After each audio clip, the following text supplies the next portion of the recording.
Magandang araw mga mare! Late upload po tayo. Kuha ito nung isang araw pa nung nag-celebrate kami ng birthday ko. Maaga kaming nagpunta sa palengke nung isang araw para mamili ng mga kailangan. Minsan lang naman i-celebrate ang birthday kaya sige na, nagluto na ako kahit papano. Sabi nila pagka birthday mo magluto ka ng pansit pampahaba ng buhay. Yun naman pala, di sige magluto tayo. Kaya lang di naman ako nagpansit, gusto daw nila ng carbonara. Maaga pa lang marami ng tao dito sa palengke. Dito ang pinakamalapit na palengke sa bahay namin sa San Jose, Montalban. Dito kami laging namimili ni nanay. Magandang mamili dito, fresh ang paninda. Bumili na rin kami ng prutas, pang-stock na karne at mga gulay. Mahirap kasi yung labas ka ng labas ng bahay kapag ganitong tag-ulan. Hanggat maaari sana ay makapamili na ng marami-rami. At pagdating nga namin ng bahay ay siya naman padating ng anak ko kasama ang kanyang may bahay at nag-iisang apo ko. Hi!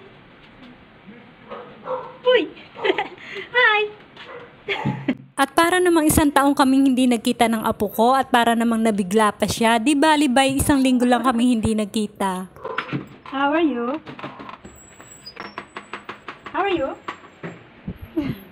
At maya-maya pa ay nagkayayaan na nga kami magpunta sa grocery malapit sa amin. Dito ko rin kasi bibilin yung mga sangkap na kulang pa para sa gagawin kong salad at carbonara. Isinama na nga rin namin yung mga chikiting para happy. Minsan hinahayaan na lang namin silang kunin kung anong gusto nila. Kapag kasi kami lang ang bumibili ng snack para sa kanila, minsan hindi nila nagugustuhan. Sayang naman. At dumiretso na nga ako sa bilihan ng buko para sa gagawin kong salad. Dito kami laging bumibili ng buko. Maganda kasi yung buko nila dito, malambot at mura pa. Malapit lang ang pwesto nila sa Pure Gold Montalban. Pagka pupunta ka dito sa Montalban, marami kang makikita dito. Pwede mong puntahan at kainan. Makikita mo rito ang Montalban Town Center na may shopping mall, groceries at iba't ibang klase ng fast food chain and restaurants. Malapit din dito ang eskwelahan ng FEU Roosevelt at iba pang private and public schools. At bonus pa sa amin ng malapit na palengke at simbahan. Malapit din dito ang ilang subdivisions katulad ng Montebrisa at Fiorenza subdivision. Masarap tumira dito lalo na kung meron kang generous at mababait na kapitbahay. Hello po mga kapitbahay! Pag uwi ko ng bahay ay sinimulan ko agad ang paggawa ng salad. Lagi ko namang ginagawa itong fruit salad. Kung may okasyon o kahit walang okasyon, ginagawa ko naman to. Special lang ngayon kasi birthday ko. Cheers! Madali lang namang gawin to. Pinaghalo ko na nga ang ginadgad na buko at 2 lata ng fruit cocktail. Ibinuhos ko na rin ang 1 lata ng condensed milk, 2 sachet ng all-purpose cream, inilagay ko na rin ang hiniwa-hiwa kong mansanas, 1 bote ng nata de coco, at isinalin ko na nga sa mas malaking lagayan para madaling haluin. Kailangan haluin mabuti para balance ang lasa. Kung mahilig ka sa corn, pwede mo siyang lagyan ng corn na nasa lata. Nilagay ko na rin ang keso na hiniwa ko ng maliliit. Pwede mo rin siyang lagyan ng pasas o ng fresh na grapes. Heto na mga mare, gawa na ang ating fruit salad. Yummy! At hindi pa dyan nagtatapos ang ating pagluluto. Nagpakulo na rin ako ng tubig para sa pasta ng carbonara. Pagkakulo ay nilagay ko na nga yung pasta. 1 kilong pasta lang naman ang gagawin ko ngayon. At makapagluto na lang uli kapag kukulangin. Paborito namin to. Kung papipiliin nga sa spaghetti at sa carbonara, talagang carbonara ang gusto nila. Naglagay na rin ako ng konting mantika dyan, ng paminta at ng asin para may lasa. At pinakuluan ko lang ng konting minuto hanggang lumambot yung pasta. At para naman sa white sauce na gagawin ko, nagisa lang ako ng bawang sa mantika hanggang sa pumula at pagkaluto, itinabi ko lang ito para ito yung nagsisilbing topping sa carbonara. Bali, ang nagamit ko dito ay 3 ulo ng bawang. Masarap kasing pang-garnish ang bawang sa carbonara. Meron siyang kakaibang lasa. Hindi siya nakakaumay kainin. Isunod ko na sa bawang ang hiniwa-hiwang bacon. Tinimplahan ko na rin ng asin at paminta para magkaroon na ng lasa. Sumasarap ang bacon kapag pinapula mo pa siya ng bahagya. Lumalabas yung tunay na aroma ng bacon. Bumabango at nawawala yung lansa nito. Pagluto na ang bacon ay isusunod ko naman ang bawang. Kumuha lang ako ng konting bawang dun sa itinabi ko kanina na pang garnish. Bahagya ko lang ginisa-gisa. Naglagay na rin ako ng sliced mushrooms na nasa lata. Nakakapagpasarap din ito at nagkakaroon ng added texture. Naglagay din ako ng cream of mushrooms. Nagiging mas creamy ang carbonara kapag meron ito. Ito ang bumabalanse sa lasa ng nilalagay na gata sa carbonara. At pagkatapos ay isinunod ko na ang 1 lata ng malaking gatas.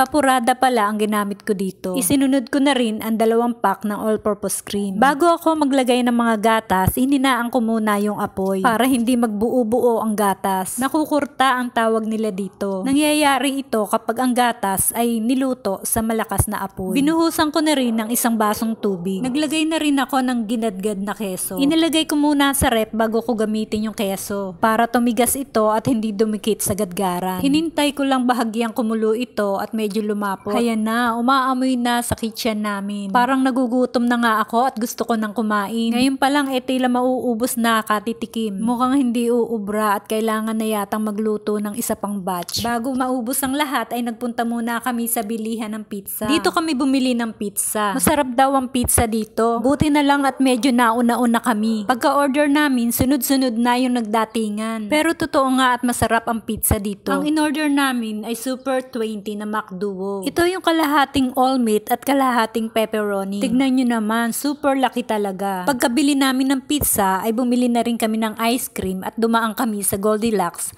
para bumili ng cake. Sayang naman at hindi ko nakuna ng video yung pagbili namin ng cake. Yung 2 pamangkin ko po ang naglibre sa akin ng cake, si Joseph at si EJ. Pag uwi nga namin ng bahay ay nagbasta kagad ako ng mga pagkain para makakain na. Pampamilya lang naman talaga ang handaang ito. Magkaroon lang ng konting salo-salo, okay na yon. Hindi man kami kumpleto ngayon, nagsama-sama pa rin kami kahit papano. Andyan si nanay at si tatay, ang mga kapatid ko at pamangkin ko. Andito rin yung mga anak ko at apo ko. Huwag nyo na rin itanong kung ilang taon na ako mga mare. Sikreto na lang natin yun. Okay lang madagdagan yung edad. Basta laging healthy and happy.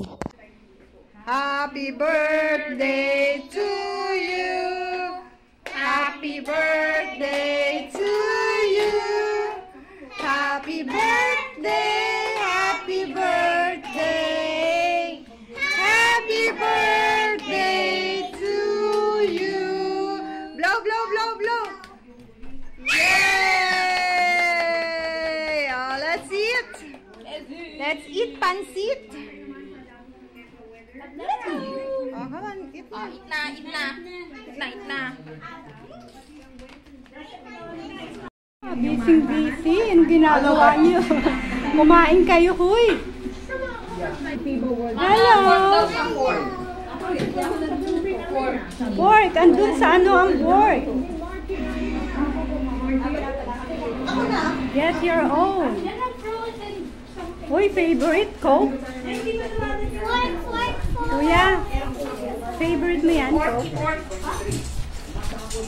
At pagkatapos nga ng kainan, unboxing time. As usual, excited na naman. Ito yung air cooler na in-order ko sa Shopee nung isang araw pa. Maganda nga rin yung may ganito sa bahay para menos sa aircon. Meron ng ganito sa bahay yung kapatid ko. Kaya ko nalaman na very effective naman pala ito. Yung pamangking ko na nga ang pinagbukas ko para makuhanan ko ng video. At sa wakas, sa haba ng panahon, natanggal din yung mga nakadikit-dikit. At heto na nga mga mare. Tignan mo nga naman, may mga styrofoam pa. Safe na safe. Hayun at nag-okay na si kuya. Sigurado ka na ba dyan kuya? I-testing mo kaya muna. Lalagyan daw muna pala na maraming tubig. Mga 1 galon siguro pwede na yon. Meron din palang kasamang 4 na gulong to. Para madaling ilipat ito kung saan mo gusto. Meron din pala itong kasamang 4 na ice molder. Siya yung magpapalamig sa tubig para malamig yung lumalabas na hangin. Try nyo rin to mga mare. Makakapagpalamig tayo na parang may aircon. Ilalagay ko na lang sa comment box yung Shopee link. O siya mga mare, hanggang dito na lang. God bless.